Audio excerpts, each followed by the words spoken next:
l'invité de la matinale. KTO Radio. C'est l'une des conséquences tragiques de la dissolution de l'Assemblée nationale, la mise au placard de la commission d'enquête sur l'aide sociale à l'enfance. La défaillance de cet organe de protection de l'enfance est depuis plusieurs années pointée du doigt. Il y aurait par exemple 10 000 adolescents logés régulièrement à l'hôtel faute de place dans un foyer ou dans une famille d'accueil, alors que la loi l'interdit. L'urgence est totale et le besoin d'espérance aussi. On en parle ce matin avec notre invitée Sarah Chauvency. Bonjour. Bonjour. Merci beaucoup d'être avec nous depuis la Drôme. Je crois vous êtes notamment là, à l'initiative d'une structure d'accueil singulière dans le milieu de la protection de l'enfance, un lieu de vie et d'accueil nommé l'Espérance. Expliquez-nous sa particularité. Tout à fait. Alors avec mon mari, on a créé le lieu de vie l'Espérance il y a quelques années. La particularité des lieux de vie et d'accueil, c'est qu'on a un fonctionnement d'établissement. On accueille des enfants qui sont placés par le juge des enfants.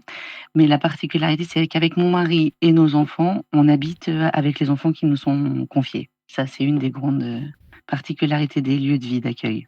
D'accord. Et vous vivez, vous avez quand même des salariés qui sont avec vous. Vous êtes quand même une structure ou vous êtes tout seul ? Les deux. Enfin, quand on a commencé, on était seulement tous les deux, parce qu'on accueillait un nombre d'enfants tout petits et que nous-mêmes, on avait à ce moment-là que 3 enfants. Et puis petit à petit, on a accueilli un peu plus d'enfants et surtout notre projet, petit à petit, s'est tourné vers les enfants qui sont effectivement placés, mais en situation de handicap. Ça partait d'un constat qu'il n'y a pas forcément beaucoup d'endroits adaptés aux enfants porteurs de handicap, mais qui ont aussi une mesure de placement. J'avais pu en faire l'expérience pendant un de mes stages d'éducatrice. Et du coup, aujourd'hui, il y a toute une équipe qui travaille avec nous. Nous, on vit sur place, au quotidien avec les enfants.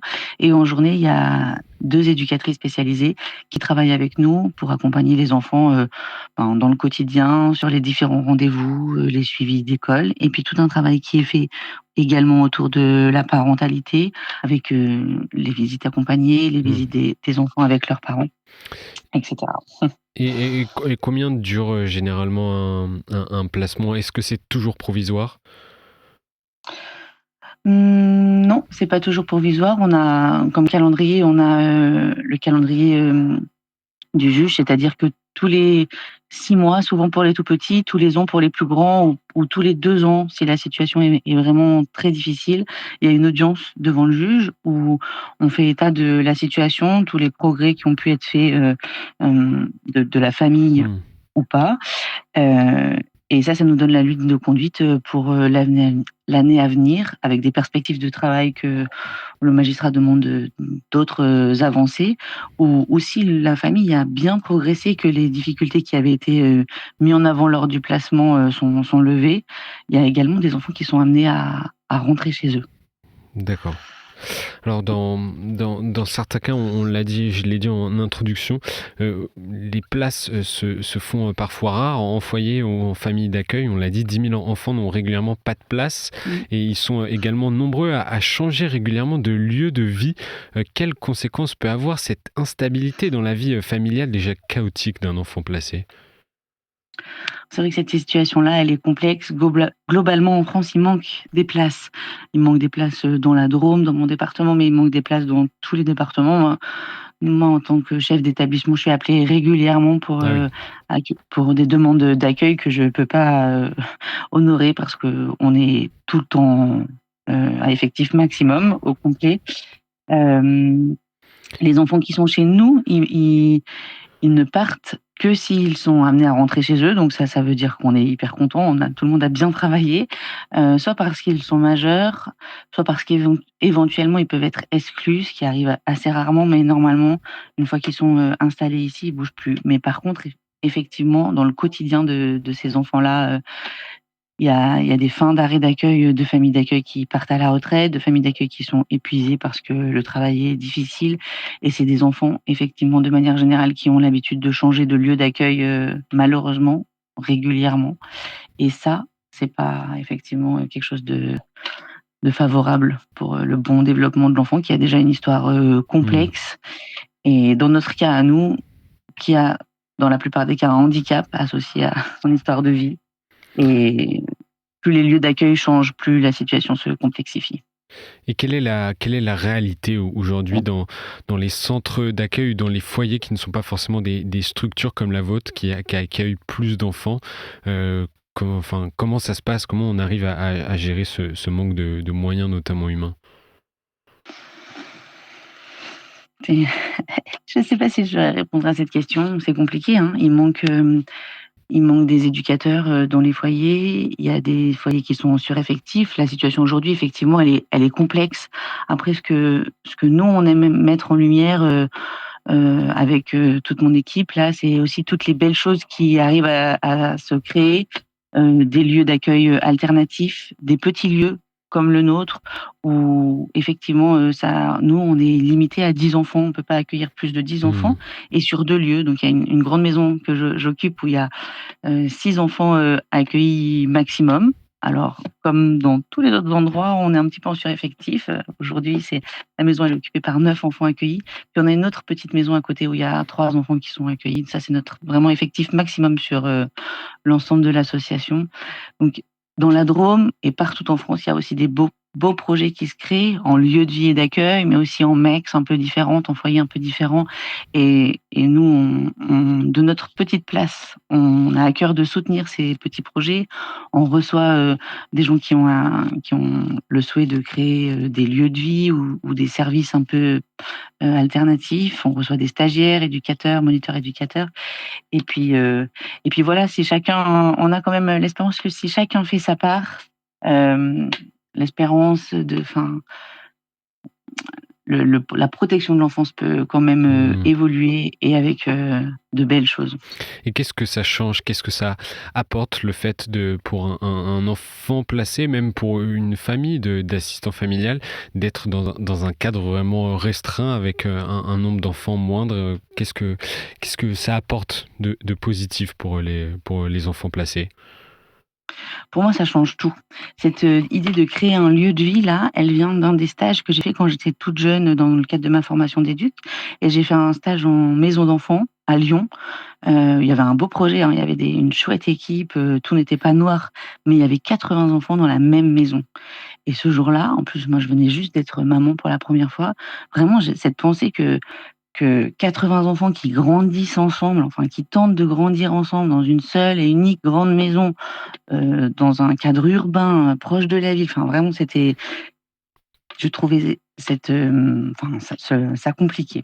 Et dans ma tête à ce moment-là, je me suis dit: «Un jour, avec mon mari, on fera quelque chose». Donc l'idée, c'était plutôt de devenir famille d'accueil à un moment donné dans notre vie.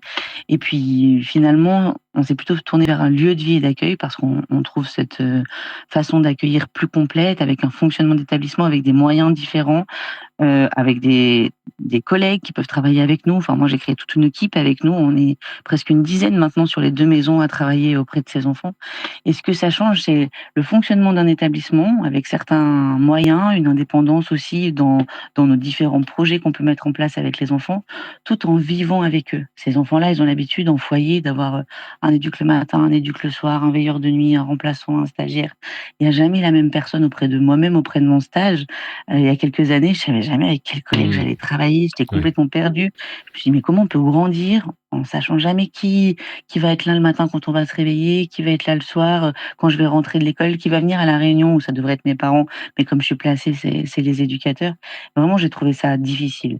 Dans le contexte lieu de vie, alors maintenant on est une petite équipe là à travailler avec eux, mais Sarah, Cyril, nous, on vit avec les enfants, mes enfants aussi, ça change jamais. Quand on part en vacances, on part avec eux, on part en avril, on part à la montagne avec eux l'été, on part avec eux, l'hiver au ski. Ils sont pas déplacés à chaque fois, qu'il y a besoin. On est toujours là le soir, pour leur dire bonne nuit et même mes collègues, ben, ce sont 2 collègues qui sont là au quotidien avec nous, même si elles sont sur des horaires de journée. Ça procure une stabilité et une sécurité chez l'enfant qui lui permet de grandir de façon beaucoup plus sereine, dans Mais les grandes lignes. Je dans peux les pas grandes tout lignes, bien détailler. sûr, un quart des sans-abri sont d'anciens enfants placés sous la protection de l'enfance. Cela pose la question de leur avenir, de quoi a besoin un enfant, un adolescent pour prendre sa vie en main et s'insérer et après dans la société. Eh ben, et ça, je vais être, répétitive, de stabilité. Le quart de ces enfants-là, qui ont été, placés, qui sont maintenant sans abri, c'est souvent des histoires effectivement, j'ai lu des témoignages, j'ai rencontré des gens où ils ont été déplacés, déracinés plusieurs fois. Heu, hem, Plus il y a de stabilité, plus il y a de sécurité autour de cette période de placement, hem plus l'enfant, va grandir de façon équilibrée. Nous, on a aussi des jeunes qui sont majeurs depuis longtemps, qui reviennent parce qu'ils Mmh. savent qu'on est là pour eux, qu'on peut leur donner un coup de main. Aujourd'hui là, actuellement là, j'en ai un qui est parti et à sa majorité. Non, c'est pas vrai, il est pas parti à sa majorité. On l'a exclu parce que vraiment, il avait beaucoup trop dépassé le cadre de multiples fois. Mais on a gardé un lien avec ce jeune, on lui a proposé autre chose. Il est parti sur un autre lieu et on a continué à être en lien. Il a continué à venir en vacances quelques fois avec nous. Et aujourd'hui, il est en stage chez nous pour devenir éducateur. Alors là, c'est le moment où je vais pleurer tellement je trouve ça émouvant. Et puis, on a d'autres jeunes qui sont majeurs et qui continuent de venir quand ils ont un coup de blues, quand ils ont une difficulté. L'idée, c'est d'avoir créé autour d'eux d'autres adultes de référence qui peuvent continuer à les aider, les encourager, les accompagner. Et puis, ils savent qu'ici aussi, c'est un lieu où ils peuvent venir quand il y a un petit coup de blues, une difficulté administrative, financière. On peut les orienter, déjà les écouter, puis les orienter vers des structures qui pourront les accompagner dans leur vie d'adulte sur ces différents besoins. Signe de bien-être, hein. Vous semblez garder contact avec pas mal d'enfants que vous avez accueillis. Une dernière question, Sarah Chauvency. Le métier d'éducateur spécialisé ou celui d'assistant familial très peu valorisé à l'image de beaucoup de métiers du social. On en manque, on l'a dit. Il est aussi peu connu et engage surtout toute la famille. Qu'est-ce que ce métier vous apporte et comment convaincre certaines personnes ou en tout cas donner envie de faire ce métier? Alors, quand on me pose cette question, en général, je réponds quand même qu'il faut être bien endurant parce que c'est un métier, où il faut être endurant. Moi, mes 35 heures, je pense que je les ai finies mardi midi, hein. Donc c'est un quotidien au quotidien, jour, nuit. Je vous cache pas que cette nuit, il y a eu plusieurs réveils, par exemple, et que ce matin, je faisais pas la maline. Mais il y a tellement de belles choses qui se passent, des enfants d'où parfois je lis les dossiers et c'est catastrophique ce que je peux lire où voilà, il y a des histoires vraiment compliquées, des, mmh, des histoires vraiment compliquées et quand je les vois, grandir ici, évoluer, on n'aurait jamais espéré qu'ils atteignent ce niveau-là, scolaire, qu'ils se développent aussi bien, qu'ils se stabilisent et qu'ils puissent s'épanouir, avec autant de joie. Vraiment des fois, on part de très, très loin. Voilà ce que je peux dire. Les voir, grandir et s'épanouir et se préparer à une vie d'adulte ou rentrer chez leurs parents, parce qu'il y a aussi plein de situations où c'est possible. Ça, c'est quelque chose qui me motive et qui nous motive en équipe chaque matin et par rapport au reste de la famille, si vous venez chez nous, on voit pas quels sont mes enfants et quels sont les enfants que j'accueille. C'est un groupe d'enfants qui vit tous ensemble, qui s'épanouit ensemble et qui s'entraident. Mes enfants font une bonne partie du travail, parfois en petites choses, en petits réconforts avec les enfants qu'on accueille, mais les enfants qu'on accueille, apportent aussi beaucoup. Heu et c'est tous des enfants avec une petite particularité, un petit truc en plus, c'est le mot à la mode en ce Mmh. moment et c'est très beau de voir ce groupe d'enfants évoluer ensemble, autant pour mes enfants que pour les enfants accueillis et ça, si on devait retenir qu'une chose, il faut On retenir ça. retiendrait ça. Merci beaucoup, Sarah Chauvency, pour votre prise de parole et ce témoignage. Et je renvoie nos auditeurs vers le livre que vous avez écrit et publié aux éditions Artege en 2023, 13 à la onzaine, une famille d'accueil chevillée au cœur. Merci à vous de vous être rendu disponible et belle journée, belle continuation. Merci beaucoup, bonne journée à vous.